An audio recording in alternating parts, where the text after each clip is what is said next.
আসসালামু আলাইকুম। আজ আমি আপনাদের সাথে চুলাতে 2 পাউন্ড ওজনের চকলেট স্পঞ্জ কেক তৈরি করে দেখাবো। সাথে এই কেকটার ডেকোরেশন, পারফেক্ট চকলেট গানাশ তৈরি, তার সাথে দারুণ মজার চকলেট ক্রিম কিভাবে তৈরি করবেন সেটাও শেয়ার করেছি আজকের এই ভিডিওতে। বলতে গেলে A to Z একটা ভিডিও, যারা কেক তৈরিতে একেবারেই নতুন, আশা করছি আজকের ভিডিওটি দেখলে অনেক সুন্দরভাবে এই 2 পাউন্ড ওজনের সুপার সফট এবং পারফেক্ট চকলেট স্পঞ্জ কেকটা তৈরি করতে শিখে যাবেন। তো আমি 4 ডিমের চকলেট স্পঞ্জ কেক তৈরি করব। তার জন্য এখানে 1/3 কাপ দিয়ে 2 বার দিয়ে নিচ্ছি ময়দা। যেভাবে শেয়ার করছি হুবহু এভাবেই তৈরি করবেন।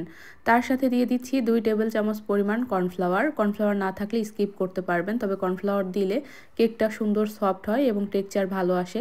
তার সাথে দিলাম 2 টেবিল স্পুন পরিমাণ কোকো পাউডার, আর দিচ্ছি 1 চা চামচ পরিমাণ বেকিং পাউডার। এখন এই সব কিছু একসাথে ভালোভাবে চেলে নিচ্ছি। চকলেট কেক তৈরি করার সময় এই শুকনো উপকরণটা চেষ্টা করবেন 2 থেকে 3 বার চেলে নিতে, এতে করে ভালো একটা রেজাল্ট পাওয়া যায়। কেননা কোকো পাউডার কিন্তু খুব সহজে চেলে নিলেই স্মুথ হয় না, এটা চেপে চেপে আমাদেরকে ভেঙে নিতে হয়। খুবই ছোট ছোট গুঁড়ি গুঁড়ি দানা থাকে, যেটা স্প্যাচুলার সাহায্যে ভালোভাবে চেপে চেপে মিশিয়ে নিতে হবে। তো খুব ভালোভাবে মিশিয়ে নেওয়া হয়ে গেলে একপাশে রেখে দিচ্ছি, আবারও পরে একবার চেলে নিব। আর এই কেকটা যেহেতু 2 পাউন্ডের হবে, সেজন্য 4টা ডিম নিতে হবে। আমি এখানে শুকনো একটা বাটিতে রুমের স্বাভাবিক তাপমাত্রায় থাকা 4টা ডিম ভেঙে নিয়েছি। এখান থেকে ডিমের কুসুমগুলো সাবধানে আলাদা করে নিব। কুসুম আলাদা করার সময় লক্ষ্য রাখবেন যেন সাদা অংশে কোনোভাবেই 1 ফোঁটাও কুসুম না থাকে। কুসুম যদি সাদা অংশে 1 ফোঁটাও থাকে, তাহলে সেটা দিয়ে ভালো ফোম তৈরি করতে পারবেন না। তো দেখুন যে এখানে কুসুমগুলো আলাদা করে নেওয়া হয়ে গেছে। এখন যে ডিমের সাদা অংশ আছে, ওইটা বিটারের স্পিড 1-এ রেখে বিট করে নিব 5 থেকে 10 সেকেন্ড, একটু ফেনা হয়ে আসা পর্যন্ত।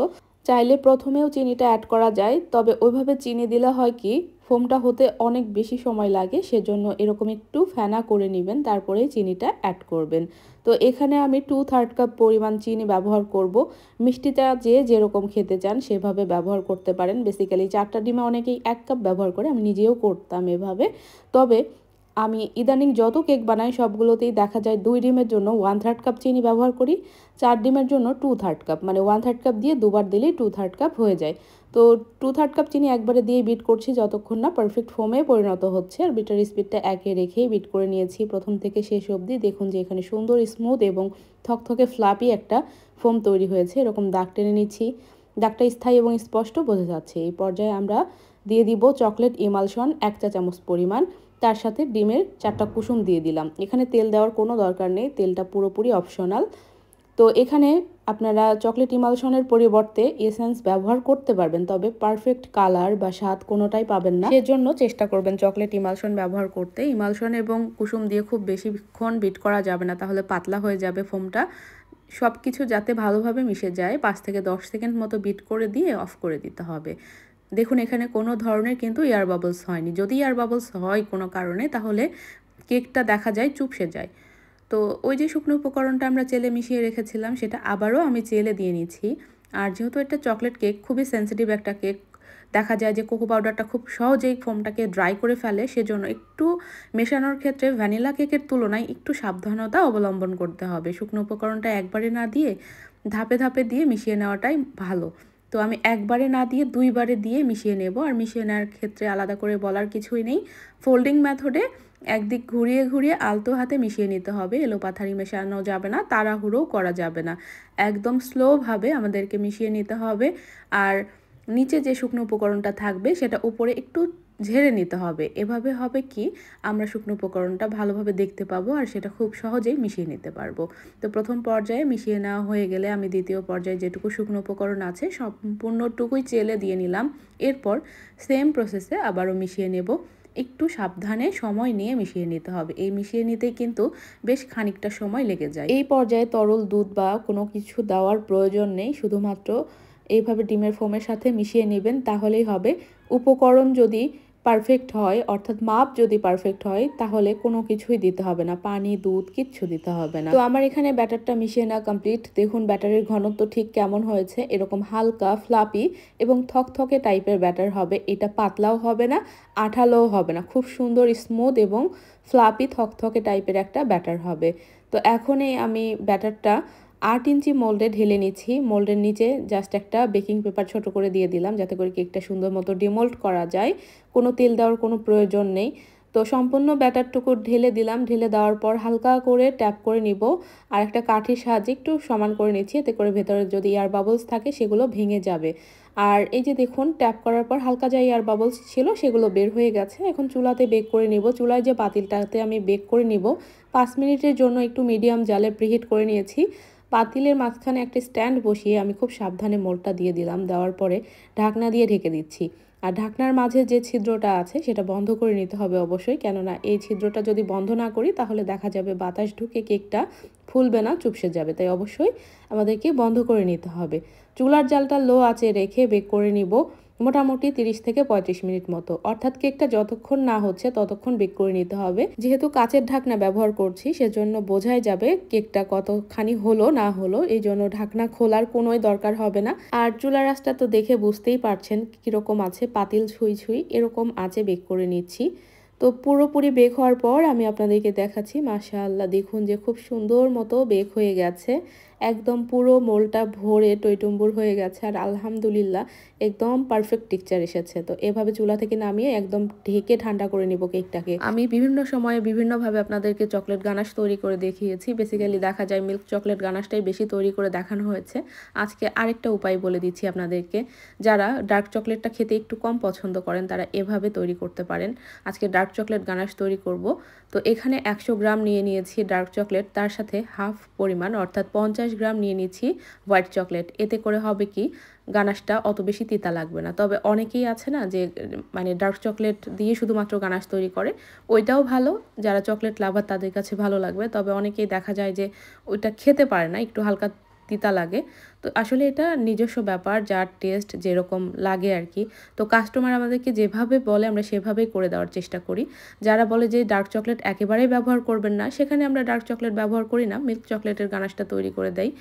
তো যাই হোক, এখানে 150 গ্রাম চকলেটের সাথে আমি নর্মাল টেম্পারেচারে থাকা মোটামুটি 75 গ্রাম বা 80 গ্রাম মতো হুইপিং ক্রিম নিয়ে এটাকে মেল্ট করে এই চকলেট গানাশটা তৈরি করে নিয়েছি। আর কিভাবে মেল্ট করলাম সেটা হয়তো বা দেখেই বুঝতে পারলেন। গরম পানির পাত্রের উপরে রেখে গানাশটাকে আমি তৈরি করে নিয়েছি।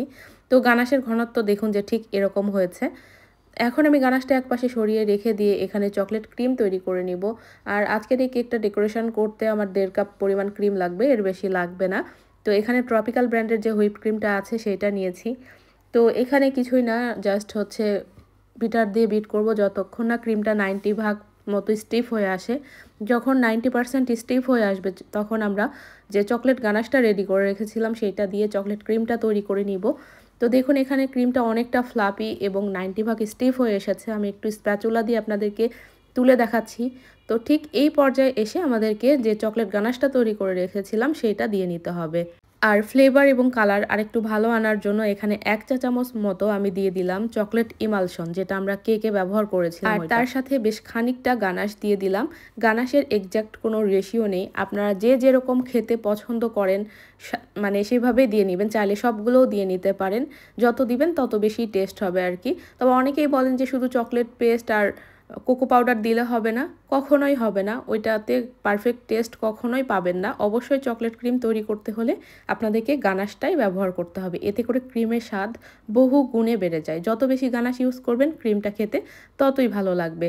তো গানাশটা দিয়ে বিটার স্পিড হাই স্পিডে দিয়ে আমি বিট করে নিয়েছি আরও 1 থেকে 1.5 মিনিট মতো। তো ক্রিমটা এই পর্যায়ে রেডি হয়ে গেছে, এর থেকে বেশি স্টিফ করব না, তাহলে দেখা যাবে যেহেতু শীতকাল পড়েছে ক্রিমটা ড্রাই হয়ে যাবে, কাজ করতে গেলে অসুবিধা হবে। তো এরকম স্টিফ করে রেখে দিলাম। আর এদিকে কেকটাও পুরোপুরি ঠান্ডা হয়ে গেছে, মাশাআল্লাহ হাতে লেগে আসছে না, দেখুন উপর দিয়ে সুন্দর মতো বেক হয়ে গেছে। এখন ডিমল্ট করে নিয়েছি। ডিমল্ট করার পর কেকটাকে আমি 3টা ভাগে ভাগ করে নিচ্ছি। যেহেতু 2 পাউন্ডের হবে ওই জন্য 3টা ভাগ করছি, যদি 1 পাউন্ডের হতো তাহলে আমি 2টা ভাগ করে নিতাম। তো কেক কাটার সময় ব্রেড নাইফের সাহায্যে চারদিকে হালকা করে ঘুরিয়ে তারপরে মাঝখানটাতে ব্রেড নাইফ ঢুকিয়ে কেটে নেবেন, তাহলে স্লাইসগুলো একদম সমান হবে। তবে এটা যত বেশি প্র্যাকটিস ততই পারফেক্ট হয়। আসলে যারা নতুন আছেন তারা প্র্যাকটিস করবেন, তাহলেই পারফেক্টলি এই লেয়ারগুলো কাটতে পারবেন। তো কেকটা আপনাদেরকে আমি একটু দেখিয়ে দিচ্ছি, দেখুন মাশাআল্লাহ কতটা নরম এবং স্পঞ্জ হয়েছে। আর ভেতরের টেক্সচারটাও খুবই সুন্দর এসেছে, তাই না? তো যাই হোক, চলুন এখন আমরা কেকটাকে ডেকোরেশন করে ফেলি। আমরা যেহেতু কেকটাকে 8 ইঞ্চি মোল্ডে বেক করেছিলাম সেজন্য ডেকোরেশন করার জন্য 10 ইঞ্চি বোর্ড নিয়েছি, অর্থাৎ 2 ইঞ্চি বড় বোর্ড এখানে ব্যবহার করেছি। বোর্ডের নিচে সামান্য ক্রিম লাগিয়ে লেয়ারটা সেট করে দিলাম, এতে করে কেকটা নড়াচড়া করবে না। এরপরে লেয়ারে আমি দিয়ে দিচ্ছি সুগার সিরাপ আর যে চকলেট গানাশটা তৈরি করে রেখেছিলাম সেই গানাশটা খুব ভালোভাবে স্প্রেড করে দিচ্ছি। এরপরে আমি যে চকলেট ক্রিমটা তৈরি করে রেখেছিলাম সেই চকলেট ক্রিমটা দিয়ে দিচ্ছি। আপনারা চাইলে চকলেট ক্রিমটা স্প্রেড করার পর এর উপরেও গানাশ দিয়ে নিতে পারেন, যেভাবে খুশি দিয়ে নেবেন। আসলে ডেকোরেশনটা যে যার ইচ্ছা মতো করে নেবেন। আমি বিভিন্ন সময় বিভিন্নভাবে করি, কখনো হোয়াইট ক্রিমের সঙ্গে জাস্ট গানাশ দিয়েও করি, আবার কখনো চকলেট ক্রিম দিয়ে তার উপরে এরকম গানাশ দিয়েও করি, যখন যেরকম মানে বললাম না যে কাস্টমার ডিমান্ড অনুযায়ী করি। তো এই কেকটা আমাদের রিপিট কাস্টমার নিয়েছিলেন, বলতে গেলে আমাদের প্রিমিয়াম কাস্টমার, আমাদের কাছ থেকে অনেক কেক নিয়েছেন এর আগে। তো ভাইয়া তার ওয়াইফের জন্যই নিয়েছিলেন এই কেকটা বার্থডে উপলক্ষে। তো ভাইয়ার টাকার সঙ্গে কোনো ইয়ে নেই, যে ভালো হলেই হলো, আপনি খুব সুন্দর করে বানিয়ে দেন। তো আলহামদুলিল্লাহ মনের মাধুরী মিশিয়ে বানিয়ে দিয়েছি। আলহামদুলিল্লাহ খুব ভালো একটা রিভিউ ছিল কেকটার। তো দেখতেই পেলেন কথা বলতে বলতে কেকটাকে ভালোভাবে ক্রাম কোট করে নিয়েছি। এরপর ফাইনাল ক্রিমটা একটা পাইপিং ব্যাগে করে দিয়ে নিচ্ছি, এতে করে ফিনিশিং দেওয়ার সময় খুব সহজ হবে, গুঁড়ি উঠে আসবে না। আমি যে ব্রেড নাইফটা দিয়ে কেকটা কেটেছিলাম ওই ব্রেড নাইফ দিয়েই ফিনিশিং দিয়ে নিব। ব্রেড নাইফের যে সমান অংশটা আছে ওই সাইডটা দিয়ে ফিনিশিং দিয়ে নিচ্ছি। আর এই ব্রেড নাইফটা চিকন হওয়াতে ফিনিশিং দেওয়াটা খুব সহজ মনে হয় আমার কাছে। প্যালেট নাইফ মোটা হওয়াতে মনে হয় যে ফিনিশিংটা খুব সহজে আসতে চায় না, তবে এই ব্রেড নাইফের চিকন হওয়াতে মানে চিকন সাইডটা দিয়ে খুব সুন্দরভাবে ফিনিশিং দেওয়া যায়। আর কেকের যে সাইডটা আছে ওইটা ব্রেড নাইফের যে জিগজ্যাগ অংশটা থাকে ওইটা দিয়ে ডিজাইন করে নিচ্ছি, এতে করে ফিনিশিংটাও খুব সহজে চলে আসবে আর কেকটা দেখতেও ভালো লাগবে। তো সাইডটা এরকম জিগজ্যাগ করে নেওয়ার পরে উপরের সাইডটা ব্রেড নাইফের যে প্লেন অংশটা আছে ওইটা দিয়ে সমানভাবে স্মুথভাবে ফিনিশিং দিয়ে নিয়েছি। আর বাড়তি যে গানাশটুকু ছিল ওইটা আমি একটা পাইপিং ব্যাগে ভরে নিয়ে পাইপিং ব্যাগের মাথাটা খুব ছোট করে কেটে সাইডে এভাবে ড্রিপিং করে দিচ্ছি। আর ড্রিপিং করার সময় চেষ্টা করবেন পাইপিং ব্যাগের ভরে তারপরে ড্রিপিং করে নিতে, এতে করে ড্রিপিংগুলো দেখতে ভালো লাগে। তো পাইপিং ব্যাগটা ছিদ্র হয়ে গেছিলো, পরে আবার আরেকটু কেটে আমি উপরে ভালোভাবে সব গানাশগুলো দিয়ে ওই ব্রেড নাইফের সাহায্যে স্প্রেড করে নিচ্ছি। আর ব্রেড নাইফ দিয়ে গানাশ স্প্রেড করার সময় খুব হালকা হাতে আসলে স্প্রেড করতে হবে, চাপাচাপি করা যাবে না। আর ব্রেড নাইফটা অবশ্যই ক্লিন থাকতে হবে, তাহলে সুন্দরভাবে স্মুথভাবে গানাশটা ছড়িয়ে দেওয়া যাবে। এখন একটা 1M নজেলের সাহায্যে আমি রোজের ডিজাইনটা করে নিব।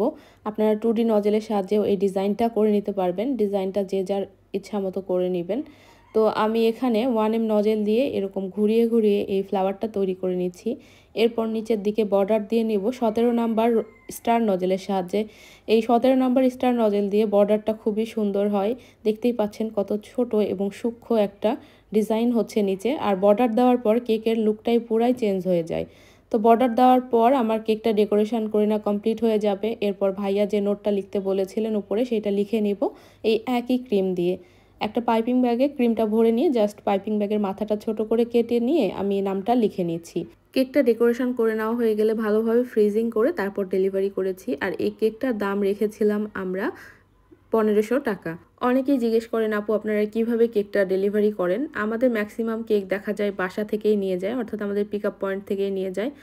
আর যারা হোম ডেলিভারি নিতে চায় তাদের কেকগুলো আমরাই দিয়ে আসি, আমি এবং আমার হাজব্যান্ড মিলে যেয়ে দিয়ে আসি। তো এই যে কেকটা ডেকোরেশন করে না কমপ্লিট, উপর দিয়ে কয়েকটা হোয়াইট পার্ল দিয়ে নিচ্ছি। তো আশা করছি ভিডিওটি আপনাদের কাছে ভালো লেগেছে। ভুল ত্রুটি হলে ক্ষমা সুন্দর দৃষ্টিতে দেখবেন। সবাই অনেক বেশি ভালো থাকবেন, সুস্থ থাকবেন। কথা হবে পরবর্তী ভিডিওতে। আল্লাহ হাফেজ।